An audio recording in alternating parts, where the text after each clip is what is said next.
एक गरीब किसान का बेटा जो सिनेमा हॉल में चौकीदारी करके महीने के सिर्फ 90 रुपए कमाता था, कौन यकीन करेगा कि एक दिन वो ऐसी कंपनी खड़ा कर देगा जिसकी टर्नओवर 5,000 करोड़ रुपए से भी ज्यादा की होगी। सुनने में ये थोड़ी फिल्मी कहानी सी लगती है, लेकिन इसे सच कर दिखाया है 10वीं पास चंदू भाई ने, जिनके पास एक समय किराए के लिए 50 रुपए तक नहीं थे, लेकिन थिएटर की सीट साफ करके, फिल्मों के पोस्टर्स लगा के और कैंटीन में सैंडविच बेचकर ये गरीब लड़का आखिर इतना सफल कैसे हो गया कि गुजरात की सबसे बड़ी वेफर कंपनी बालाजी वेफर्स का मालिक बन बैठा। ये सफर कितना स्ट्रगल से भरा रहा और इन्होंने कौन सी स्ट्रैटेजीज अपनाई कि इनका सबसे बड़ा कॉम्पिटिटर लेज भी इनके सामने हारता चला गया, सब कुछ हम डिटेल में जानने वाले हैं आज के इस वीडियो में। एक्चुअली बात है 1972 की, जब गुजरात के जामनगर जिले के एक छोटे से गांव के अंदर पोपट रामजी भाई वीरानी नाम के एक गरीब किसान रहते थे, जो कि खेती करके ही अपने परिवार का पेट पालते। इन्हें खेतों के ही सहारे जैसे तैसे गुजारा हो रहा था, लेकिन एक साल ऐसा आया कि उनके एरिया में बारिश ही नहीं हुई और सारी फसलें बर्बाद हो गई। और फिर इसके बाद भी कभी सूखा तो कभी बिन मौसम बरसात ने पोपट रामजी भाई और उनके परिवार का जीवन मुश्किल में डाल दिया था। और फिर इन्हीं सभी प्रॉब्लम से ही तंग आकर उन्होंने 20,000 रुपए में अपनी पुश्तैनी जमीन बेच दी और फिर मिले पैसों को अपने 3 बेटों चंदू भाई वीरानी, नेकजी भाई वीरानी और भीखू भाई वीरानी को बांट दिया, ताकि वो इनसे कोई व्यापार शुरू कर सके। पिता से पैसे मिलते ही 15 साल के चंदू भाई अपने दोनों भाइयों को लेकर राजकोट चले गए और वहां उन्होंने एग्रीकल्चरल प्रोडक्ट्स और फार्म इक्विपमेंट का व्यापार शुरू किया।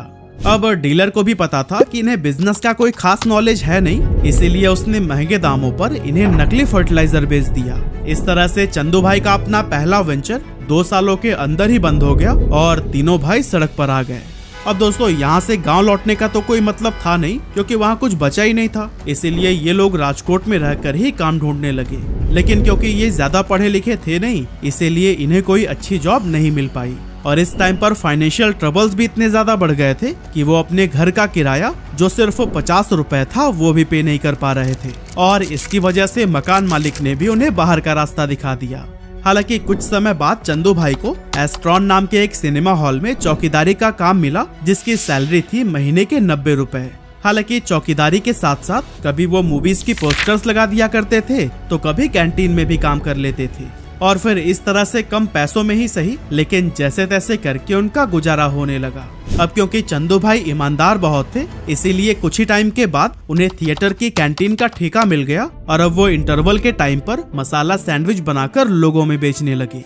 ये मसाला सैंडविच लोगों को खूब पसंद आया, जिससे कि चंदू भाई ने थोड़ा प्रॉफिट भी कमा लिया था। और जब हालात थोड़े बेहतर हुए, 1982 में चंदू भाई ने गांव से अपनी पूरी फैमिली को राजकोट बुला लिया और अब फैमिली के सभी मेंबर्स एक साथ मिलकर इस काम को आगे बढ़ाने लगे। पर दोस्तों, एक बहुत बड़ी प्रॉब्लम यह थी कि उनका सैंडविच आसपास में पॉपुलर तो बहुत हो गया था, लेकिन जो भी सैंडविचेस शाम में बच जाते थे उनमें अगले दिन फंगस लग जाता और वो पूरी तरह से बर्बाद हो जाते थे। और इन डेली के नुकसान से चंदू भाई भी अब परेशान रहने लगे और फिर इसी परेशानी के चलते उन्होंने सोच विचार करना शुरू किया कि आखिर ऐसा क्या बेचा जाए जो कि कई दिनों तक खराब ना हो। और दोस्तों, इसी दौरान चंदू भाई को पोटैटो वेफर्स बेचने का आइडिया आया। चंदू भाई ने ये आलू के पतले चिप्स किसी वेंडर से खरीदने के डील की और अपने कैंटीन में बेचने लगे। लेकिन आगे चलकर इस बिजनेस में भी उन्हें यह प्रॉब्लम फेस करनी पड़ी कि वेंडर टाइम पर उन्हें सप्लाई ही नहीं करता था, और फिर जब लोग इंटरवल में आकर चिप्स मांगते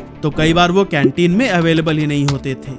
कभी सप्लाई में डिले और कभी टूटे फूटे पोटैटो वेफर्स की वजह से चंदू भाई बहुत ज्यादा तंग आ गए और फिर उन्होंने सोचा कि अब वो किसी वेंडर के भरोसे न रहकर खुद का ही चिप्स बनाकर बेचेंगे। उस टाइम पर चंदू भाई के पास 10,000 रुपए की सेविंग्स थी और इन्हीं पैसों की ही मदद से उन्होंने 1982 में अपने बरामदे में एक छोटा सा टीन शेड लगाया और रात में कैंटीन बंद करने के बाद पोटैटो वेफर्स खुद ही बनाने लगे। शुरुआती समय एक्सपीरियंस न होने की वजह से काफी मुश्किलों से भरा रहा, क्योंकि इनके चिप्स कभी जल जाते तो कभी नरम ही रह जाते थे।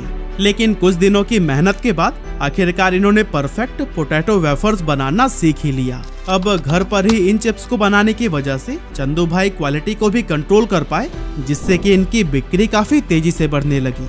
इनके पोटैटो वेफर्स की लोकप्रियता को देखकर थिएटर ऑनर ने चंदू भाई के साथ में पार्टनरशिप कर ली और जल्द ही ये 3 अलग अलग थिएटर्स की कैंटीन को भी चलाने लगे। इस तरह से अब चंदू भाई का काम निकल पड़ा और इनके पोटैटो वेफर्स की डिमांड भी बढ़ती ही चली गई। कुछ ही समय में इन्होंने 25 से 30 मर्चेंट्स को भी अपने चिप्स सप्लाई करने शुरू कर दिए और फिर धीरे धीरे ये पूरे राजकोट में पसंद किए जाने लगे। लेकिन दोस्तों मार्केट में और भी कई सारे लोग थे जो कि वेफर्स बनाकर बेच रहे थे। ऐसे में अपनी अलग पहचान बनाने के लिए चंदू भाई ने 1984 में अपने पोटैटो वेफर्स को एक नाम देने की सोची और फिर नाम का आइडिया उन्हें उनके कैंटीन के बगल में मौजूद एक हनुमान मंदिर बालाजी से मिला और फिर इस तरह से बालाजी वेफर्स नाम के अंडर उनके ये पोटैटो वेफर्स आने लगे। लेकिन ये तो बस अभी शुरुआत थी, क्योंकि इतनी सारी कैंटीन्स और मर्चेंट्स से जुड़ने के बाद इनके वेफर्स की डिमांड और भी ज्यादा बढ़ने लगी और एक समय तो ऐसा आया कि परिवार का हर सदस्य दिन रात मेहनत करके भी डिमांड को फुलफिल नहीं कर पा रहा था। ऐसे में चंदू भाई ने सोचा कि क्यों ना वेफर्स बनाने वाली मशीनरी लगाई जाए ताकि कम समय में ज्यादा से ज्यादा प्रोडक्शन किया जा सके। इसी सोच के साथ जब वो मशीन खरीदने पहुंचे तो उन्हें पता चला कि ये तो बहुत ही ज्यादा महंगी है, लेकिन इतने पैसे तो उनके पास थे ही नहीं। तो आखिर अब क्या किया जाए? काफी सोचने समझने के बाद उन्होंने मशीन की फंक्शनिंग को समझना शुरू किया और जब उन्हें समझ आ गया कि ये काम कैसे करती है तो इन्होंने करीब 5000 रुपए में बाजार से अलग अलग पार्ट्स खरीदकर खुद ही अपने लिए पोटैटो पिलिंग और चॉपिंग मशीन बना डाली। और दोस्तों अगले कुछ सालों तक इसी मशीन के सहारे ही इनका काम चलता रहा और इनका व्यापार भी ग्रो करता गया। राजकोट में एक्सपेंशन के बाद अब चंदू भाई चाहते थे कि इनके वेफर्स देश के बाकी एरियाज में भी पॉपुलर हों, लेकिन इसके लिए जरूरत थी एक बड़े लेवल पर प्रोडक्शन की। इसीलिए 1989 में इन्होंने बैंक से करीब लाख रुपए का लोन लिया और गुजरात का सबसे बड़ा पोटैटो वेफर्स प्लांट खोला। हालांकि उनका ये कदम काफी रिस्की था, क्योंकि उस दौर में बड़े इन्वेस्टर्स या फिर अमीर लोग ऐसे नए वेंचर्स में इन्वेस्ट करने से कतराते थे। ऐसे में अगर लोन लेने के बाद भी बिजनेस नहीं चला तो फिर लॉस का सारा बोझ उन्हें खुद ही उठाना पड़ता। लेकिन दोस्तों ऐसा समय आया ही नहीं, क्योंकि गुजरते वक्त के साथ इनका मार्केट शेयर और कस्टमर्स बढ़ते ही चले गए। इसके बाद आया साल 1992, जब इन्होंने अपने बिजनेस को एक प्राइवेट लिमिटेड कंपनी के रूप में रजिस्टर कराया और साथ ही अपने मैन्युफैक्चरिंग प्रोसेस को ऑटोमेट करने के लिए एडवांस टेक्नोलॉजी वाले मशीन्स का यूज करना शुरू कर दिया। क्योंकि चंदू भाई का मानना था कि भले ही मशीन्स महंगी होती है, लेकिन वो ह्यूमन एरर को कम करने के साथ साथ कंसिस्टेंट क्वालिटी भी मेंटेन करती है। इसके अलावा इन्होंने बिजनेस में अलग अलग रोल्स और रिस्पॉन्सिबिलिटीज को भी बांट दिया, जिससे बिजनेस ऑपरेशंस को मैनेज करना आसान हो गया, क्योंकि अब हर किसी को अपना काम पता होता था। और फिर आगे चलकर अपना डिस्ट्रीब्यूशन नेटवर्क मजबूत करने के बाद से तो चंदू भाई की कंपनी बालाजी लोकल से उठकर पहले रीजनल और फिर नेशनल लेवल का ब्रांड बन गया। हालांकि उस टाइम मार्केट में अंकल चिप्स, सिम्बा और बिन्नीज जैसे कई सारे बड़े बड़े ब्रांड्स थे, जिनके सामने किसी भी नए प्लेयर के लिए अपनी जगह बनाना बिल्कुल भी आसान नहीं था। लेकिन बालाजी ने अपनी मेहनत, लगन और बेहतरीन क्वालिटी के जरिए अपने प्रोडक्ट्स को मार्केट में पॉपुलर बना दिया।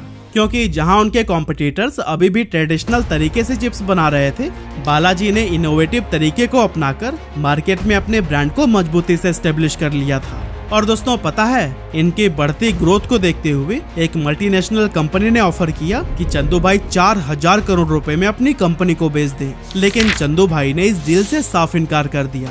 इसके कुछ समय के बाद बालाजी पोटैटो वेफर्स के अलावा नमकीन और कई दूसरे स्नैक्स भी बनाने लगे और इनके टेस्ट को भी लोगों ने खूब सराहा, जिससे धीरे धीरे ये गुजरात से निकलकर उत्तर प्रदेश, मध्य प्रदेश और इनके ही जैसे कई सारे स्टेट्स में अपने पैर जमाने लगे। इस एक्सपेंशन के साथ ही बालाजी इस बात का भी ख्याल रख रही थी कि कंपनी जो बना रही है वो लोगों की पसंद के अकॉर्डिंग है या फिर नहीं, क्योंकि चंदू भाई को बहुत अच्छे से पता था कि गुजरात के लोगों को जो फ्लेवर पसंद है जरूरी नहीं कि महाराष्ट्र, राजस्थान या फिर यूपी में वही पसंद आए। इसीलिए ये इस तरह के भी स्नैक्स को बनाने लगे जो कि लोकल टेस्ट को जस्टिफाई कर सके। यह काम प्रॉपर तरीके से होता रहे, इसके लिए इन्होंने अलग अलग स्टेट्स में अपनी मैन्युफैक्चरिंग यूनिट सेटअप की, जिनमें से 3 गुजरात के, राजकोट, वलसाड़ और वडोदरा में, तो वहीं एक मध्य प्रदेश के इंदौर में लोकेटेड है। और इन मैन्युफैक्चरिंग यूनिट की कैपेसिटी हर दिन 1000 क्विंटल्स पोटैटो वेफर्स और 5000 क्विंटल्स नमकीन बनाने की है, जो कि दिखाती है कि इन्होंने कितना बड़ा प्रोडक्शन सेटअप तैयार किया है। अलग अलग जगह पर फैक्ट्रीज लगाने का फायदा ये हुआ कि ये लोकल मार्केट्स को बेहतर तरीके से सर्व करने लगे, जो कि इनके मार्केट शेयर को बढ़ाने में काफी मददगार साबित हुआ। यही वजह है कि 2006 में बालाजी वेफर्स ने गुजरात के पोटैटो वेफर्स मार्केट का 90% हिस्सा अपने नाम कर लिया था और फिर इसके बाद से इनकी ग्रोथ को कोई भी नहीं रोक सका। हालांकि तभी अचानक 2011 में कुछ ऐसा हुआ जिसने कंपनी की मुसीबतें बढ़ा दी, असल में बालाजी के सबसे बड़े कॉम्पिटिटर पेप्सिको ने इनके ऊपर केस फाइल कर दिया। पेप्सिको का आरोप था कि बालाजी ने उनके लेज मैक्स चिप्स के डीप रिच डिजाइन को अपने रंबल नाम के एक वेफर में इस्तेमाल किया है। इस बात के लिए पेप्सिको ने ना तो कोई वार्निंग दी और ना इसके बारे में बालाजी से कोई बातचीत की, बल्कि फौरन ही कंपनी पर डिजाइन इन्फ्रिंजमेंट का केस ठोक दिया।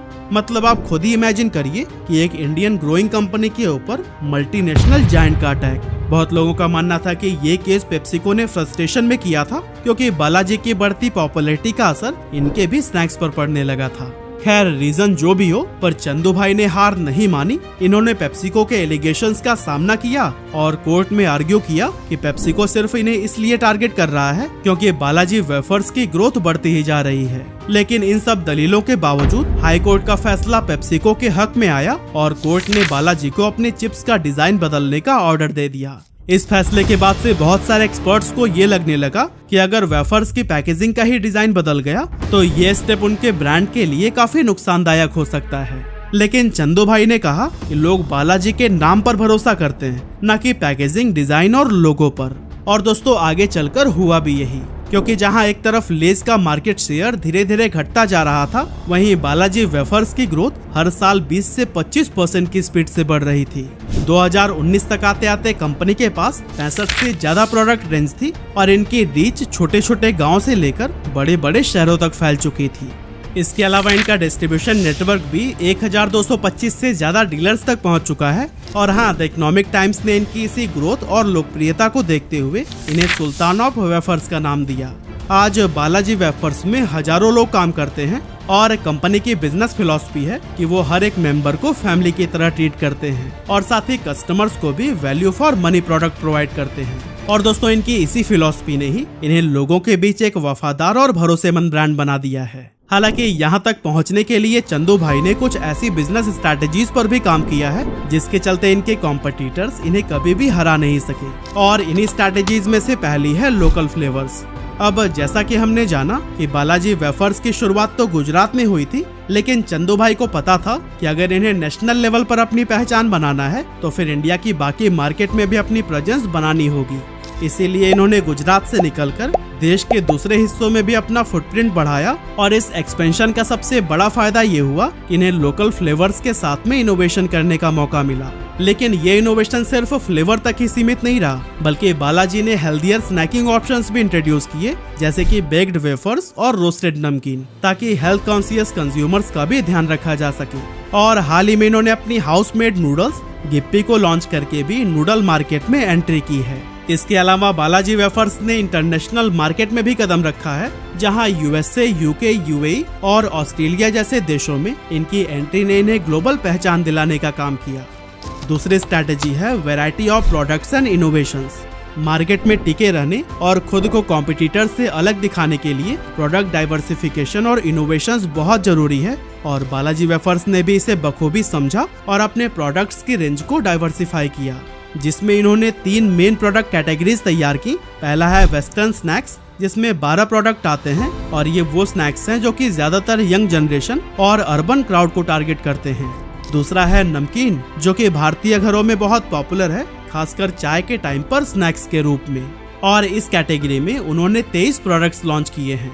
एंड थर्ड है वेफर्स, ये इनकी कोर कैटेगरी है जिसमें 12 प्रोडक्ट्स आते हैं। और बालाजी वेफर्स अपने यूनिक और क्रिस्पी वेफर्स के लिए ही सबसे ज्यादा जाने जाते हैं। और कुछ इसी तरह से कंपनी की थर्ड स्ट्रैटेजी है यूज ऑफ टेक्नोलॉजी। चंदू भाई शुरुआत में सब कुछ अपने हाथों से ही किया करते थे, चाहे वो वेफर्स को फ्राई करना हो या फिर उनकी पैकेजिंग। लेकिन इन्होंने जल्दी ये समझ लिया कि मैनुअल काम करने में कंसिस्टेंसी की कमी होती है और इससे प्रोडक्ट की सेल्फ लाइफ भी कम हो जाती है। इसीलिए जिस समय दूसरे ब्रांड्स हैंडमेड चिप्स बना रहे थे, तब इन्होंने ऑटोमेशन का सहारा लिया और आज बालाजी वेफर्स दुनिया के टॉप फूड प्रोसेसिंग सप्लायर्स से मशीन इंपोर्ट करते हैं। इसका सीधा असर इनकी प्रोडक्शन एफिशिएंसी पर पड़ा है, जिससे इनकी कॉस्ट कम हुई है और ये मार्केट में कॉम्पिटिटिव एज बनाने में सफल हुए हैं। और दोस्तों इसी तरह से बालाजी वेफर्स की फोर्थ स्ट्रैटेजी है कस्टमर फर्स्ट। अब बालाजी वेफर्स की पूरी कहानी का सार भी यही है, इन्होंने हमेशा ही कस्टमर्स को किंग माना है। इनके लिए सबसे जरूरी यही था कि अपने कस्टमर्स को अच्छी क्वालिटी के प्रोडक्ट्स रीजनेबल प्राइस पर प्रोवाइड करें। जब दूसरे ब्रांड्स कस्टमर सेटिस्फेक्शन को नजरअंदाज कर रहे थे, तब बालाजी वेफर्स ने इसे अपनी प्रायोरिटी बना ली। इन्होंने कंसिस्टेंट टेस्ट और क्वालिटी को मेंटेन करने के लिए बहुत मेहनत की, ताकि इनके कस्टमर्स को हर बार वही स्वाद मिले जिसकी उन्हें उम्मीद है।